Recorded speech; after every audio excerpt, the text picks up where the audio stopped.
right, so it's been 6 months-ish since I purchased this Recording King RD-328 Dreadnought. So I thought that I would turn on the camera and give you an honest review of how this guitar has treated me. This has not been sitting in the room. I've went out and played probably, I guess, close to 25 gigs, I'd say, with this guitar, most of which have been like 2 to 3 hours.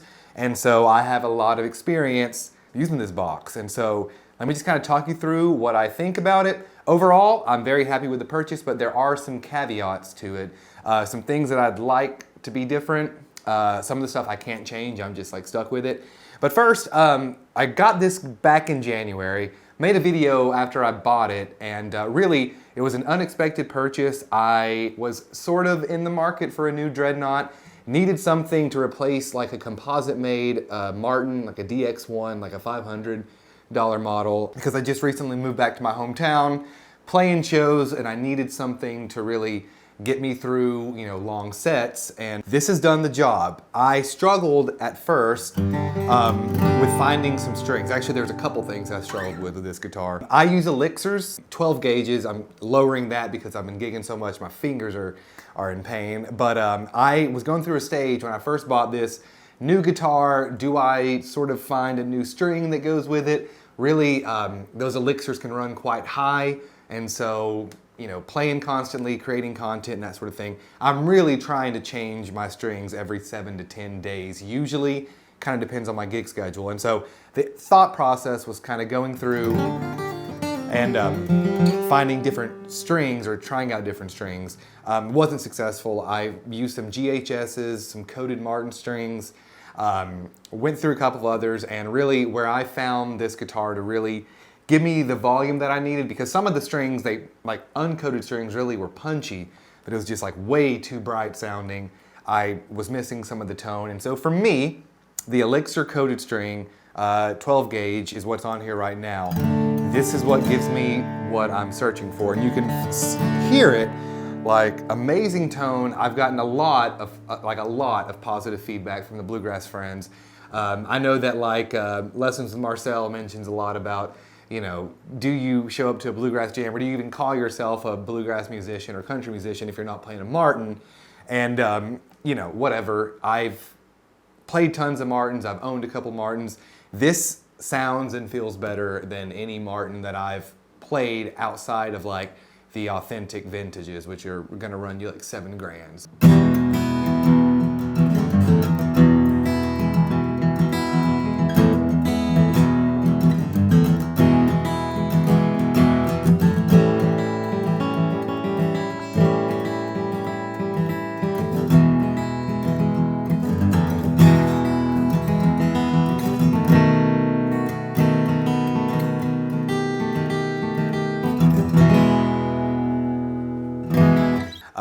But anyway, yeah, so I landed on some strings that sounded good, and really I've been trying to really wear this thing in. Like I said, there's been a lot of gigging. The thing that I've had to have adjusted a couple times, well actually I think I've went through 3 adjustments now, getting the action right. So for me, playing what I play, I need the action to be a little bit higher. Bluegrass musicians in general, your action's gonna be a little bit higher than say if you're just kind of strumming, singing, because when you go to play these licks, you're gonna get a lot of fret buzz. And so it's gonna get higher as you come up this direction.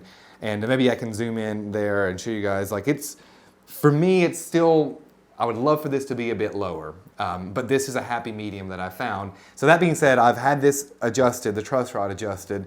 Cameron, if you're watching this video, shout out to you for all the help. A couple times, and it's definitely helped. I took it down to Papa Odell's in Cleveland, Tennessee, but Drew down there worked on my saddle, and this was after a couple adjustments, and trimmed off quite a bit, did some measurements, and like that really made the guitar sound great and also feel very good. And if you hadn't done that, like I was really struggling with finger pain, something that I haven't really dealt with, and I think that's just because I'm gigging so much.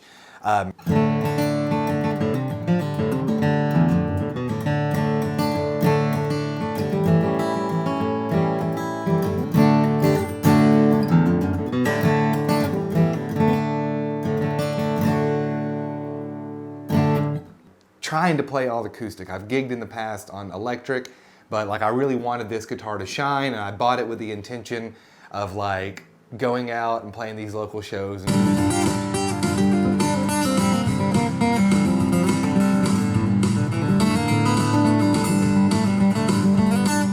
Sort of being the bluegrass country guy, and I've just actually picked up a Telecaster, traded in a Gretsch for that because it's just doing a number on my fingers. So don't be frightened about me talking about that all the time, because a couple adjustments, it really feels good. And like for 3, sometimes 4 hours a day playing, your fingers are gonna hurt. So that's that. And but overall, I've kept everything the same. I do expect, or I plan to replace the bridge pins at some point. I've just heard a lot of people talk about of upgrading these and how it's made the sound better. When I do, I'll let you guys know. I'll make a video on that.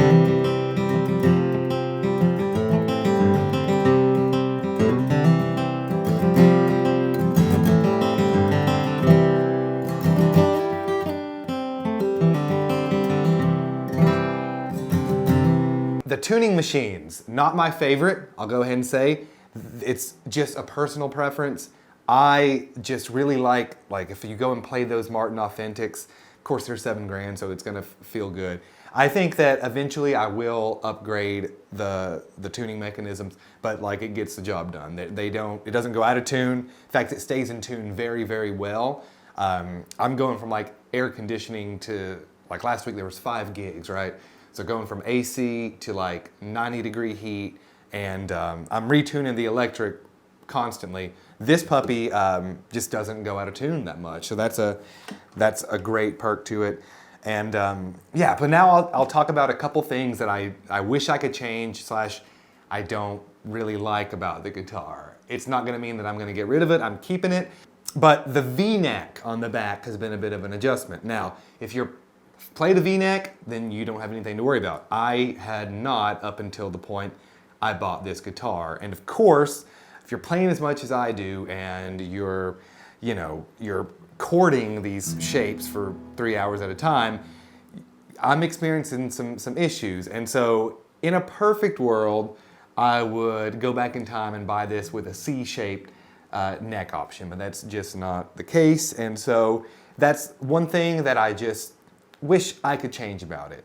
And the other thing is just, I kind of wish that this had a bit less glossy of a finish. I'm really trying hard to wear this in. Like I'm playing out in the heat, it's hot, I'm sweating on it. But I'm just, I wish this had a bit of a darker sort of finish to it, maybe less glossy. I play with like a ginger gentleman in the band, and I'm pretty sure I'm giving him like in a certain light, like a suntan when we're playing, because it's reflecting, like it actually, even on the camera under certain light, it can like shine back at you. So that's just really nitpicky, really not affecting the sound at all whatsoever. And so let's just talk about the price.